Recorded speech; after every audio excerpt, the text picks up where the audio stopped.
Après le décès tragique de grand-mère Marie dans un accident, la famille Dugard a fait ses adieux émouvants.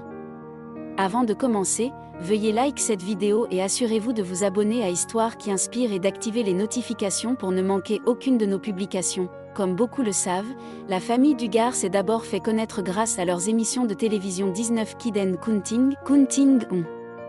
Bien que Jim Bob, Michelle et leurs enfants aient été les principaux protagonistes de ces séries au fil des ans, les fans se sont naturellement attachés à la matriarche de la famille, grand-mère Marie. Les fans de la famille, ainsi que les stars de l'émission, ont été choqués lorsque les détails d'un tragique accident ont été révélés. Il y a eu une compréhensible vague de sympathie pour les Dugard lorsque ceux-ci ont annoncé la soudaine disparition de Marie en juin 2019. Un certain nombre de célèbres membres de la famille de Marie ont rendu hommage à leur grand-mère sur les réseaux sociaux, leur tristesse étant partagée par de nombreux fans de l'émission de télé-réalité. Cependant, dans les jours qui ont suivi la mort de Marie, il est devenu de plus en plus évident à quel point sa disparition était tragique. La star de la télé-réalité n'a pas succombé à des causes naturelles ou à une maladie qui aurait laissé sa famille le temps de lui dire au revoir. Au lieu de cela, elle a perdu la vie dans un accident. Par conséquent, sa mort a pu surprendre ceux qui la connaissaient et l'aimaient. Les Dugard sont célèbres pour être les vedettes de l'émission de télé-réalité de TLC intitulée 19 Kids and Counting. Ils viennent de Tontitown, en Arkansas, et se composent de Michelle, du père Jim Bob, de leurs 10 fils et 9 filles, ainsi que de membres de leur famille élargie. Pendant les 10 saisons de l'émission 19 Kids and Counting, diffusée entre 2008 et 2015, Michelle et Jim Bob ont eu 2 enfants supplémentaires, ont accueilli 4 petits-enfants et ont vu 3 de leurs enfants se marier. L'émission, qui se concentrait sur la famille Dugard et leur mode de vie, a finalement été annulée par TLC, comme ceux qui ont regardé 19 Kids and Counting le savent. La religion joue un rôle important dans le fonctionnement de la famille. Il n'est donc pas surprenant d'apprendre que Jim Bob et Michelle ont été réunis par leur foi baptiste commune. Michelle a apparemment également fait une forte impression sur Jim Bob, car il l'a invité à son école du dimanche. Selon Bustle, Jim Bob aurait même demandé à Dieu si sa future épouse pouvait être la sienne. Finalement, il a fini par travailler dans la boutique de yaourt de sa mère, et bien sûr Jim Bob y faisait souvent un tour pour voir son crush. Il a fini par prendre son courage à 2 mains et l'a invité à un banquet de lycée. Michelle a accepté l'invitation et après le banquet, ils ont passé 4 heures à étudier la Bible chez elle. Après que Jim Bob soit parti, Michelle a prié Dieu en lui disant « Je ne peux pas imaginer quelqu'un de mieux que cela que tu as prévu pour moi ». En fait, à partir de ce moment-là, elle savait que leur cœur était uni. Un an plus tard, peu de temps après avoir quitté le lycée, Jim Bob et Michelle se sont mariés à l'âge tendre de 19 et 17 ans respectivement. Le couple a décidé d'attendre avant de fonder une famille, ce qui signifie qu'ils ont utilisé des pilules contraceptives pendant les premières années de leur mariage. Finalement, Jim Bob et Michelle ont accueilli leur premier enfant et ont depuis eu 18 autres enfants. Après la naissance de leur premier enfant, un garçon nommé Joshua en 1988, Jim Bob et Michelle ont décidé de suivre leur foi religieuse en lui donnant un nom en l'honneur d'une figure biblique.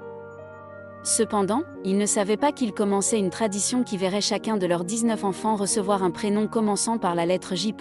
Malgré cela, après la naissance de Joshua, le couple a repris l'utilisation de contraceptifs, mais a malheureusement subi une fausse couche lors de leur 2e grossesse. Bien que prévu comme prénom pour ce bébé, le nom Caleb a été abandonné après cette perte tragique. Par la suite, Jim Bob et Michelle ont décidé d'arrêter d'utiliser des contraceptifs et peu de temps après, Michelle est tombée enceinte de jumeaux qu'ils ont nommés John David et Jana à leur naissance en 1990. Au cours des 19 années suivantes, Jim Bob et Michelle ont accueilli 16 enfants supplémentaires. Cela incluait un autre ensemble de jumeaux nommés Jeremiah et Jedediah, qui sont arrivés en 1998. Le 19e enfant des Dugard est né en 2009 avec l'arrivée de Josie à 25 semaines et pesant une petite livre et 6 onces. Elle est depuis devenue une enfant prospère que sa famille appelle leur bébé miracle. Bien sûr, les Dugard ont finalement trouvé la célébrité pour leur grande famille après qu'une émission d'1 heure intitulée 14 enfants et enceintes à nouveau a été diffusée sur TLC en 2004. Il y a eu 4 autres programmes axés sur la famille avant 2008, date à laquelle la série 17 enfants et en comptant a été lancée. Le nom de l'émission a été modifié en 18 enfants et en comptant, puis finalement en 19 enfants et en comptant à mesure que le clan grandissait. Par exemple, tous les enfants Dugard ont été scolarisés à domicile. De plus, ils ne sont autorisés à regarder des films et des émissions de télévision considérés comme sains et adaptés à la famille. Les Duggar ont des normes strictes en matière de mode vestimentaire et de comportement. Par exemple, ils pratiquent l'éducation à domicile pour tous leurs enfants et ne regardent que des émissions de télévision et des films qu'ils considèrent comme étant familiaux et sains. De plus, leur accès à Internet est restreint et les femmes Duggar évitent les plages et ne nagent pas en public pour éviter de montrer trop de peau. Les normes vestimentaires sont également strictes pour les hommes, qui doivent avoir les cheveux courts et être rasés de près. En outre, la famille a une approche très sérieuse en matière de rencontres et les deux sexes sont encouragés à sortir avec un objectif précis en tête. Le mode de vie des Duggar a captivé les téléspectateurs, en particulier avec leur cours de chaperon. Cela signifie qu'ils ne peuvent fréquenter que des prétendants potentiels dans des endroits publics, sous la supervision d'un chaperon. En fait, 19 Kids and Counting est devenue l'émission la plus populaire de TLC, avec une moyenne de 2,3 millions de téléspectateurs par épisode au cours de la 10e saison, et la série a même été classée parmi les 25 premières émissions câblées selon les audiences mesurées par Nielsen. Malheureusement, la série a été annulée brutalement en 2015 suite à un scandale choquant. 5 filles, dont 4 sœurs Duggar, ont affirmé que le plus âgé, Josh, les avait agressées sexuellement entre 2002 et 2003. Bien que Josh se soit publiquement excusé pour ses actions inexcusables, cela n'a pas suffi à sauver la série de télé-réalité qui avait rendu sa famille célèbre. Les Duggar ont cependant continué à jouer dans une série dérivée appelée Counting. Tout comme la série originale, elle mettait en vedette la famille, à l'exception de Josh, ainsi que les conjoints et les enfants des frères et sœurs aînés. Comme dans 19 Kids and Counting, Mary Duggar, la matriarche de la famille, faisait également des apparitions dans Counting. Mary Duggar est née Mary Leona Lester à Gentry, Arkansas, en 1941. Elle a grandi avec 3 frères et sœurs et est devenue une chrétienne pratiquante à l'âge de 15 ans.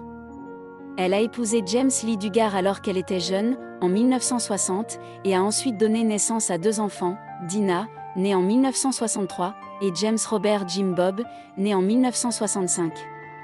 Grâce à Jim Bob, Mary est devenue grand-mère des 19 enfants Duggar. Elle a également eu une petite fille, Amy Michelle, de sa fille Dina, et en juin 2019, elle était l'arrière-grand-mère de 13 enfants. En somme, Mary est devenue pratiquement la matriarche de l'immense famille Duggar. La famille Duggar a été profondément attristée par la mort subite de Mary à l'âge de 78 ans en juin 2019, seulement 2 semaines après son anniversaire le 26 mai. Cette date spéciale a également vu la naissance de sa 13e arrière-petite-fille, Evie Sewald. Selon une déclaration, Mary avait eu une carrière réussie en tant que courtière immobilière et était aimée de tous ceux qui la connaissaient. Dans les jours qui ont suivi le décès de Mary, il est apparu qu'elle avait perdu la vie à la suite d'une noyade accidentelle dans sa piscine en Arkansas. Des membres individuels de la famille Duggar ont également partagé leurs souvenirs de Mary sur les réseaux sociaux, rendant hommage à une femme de Dieu extraordinaire, aimante et dévouée.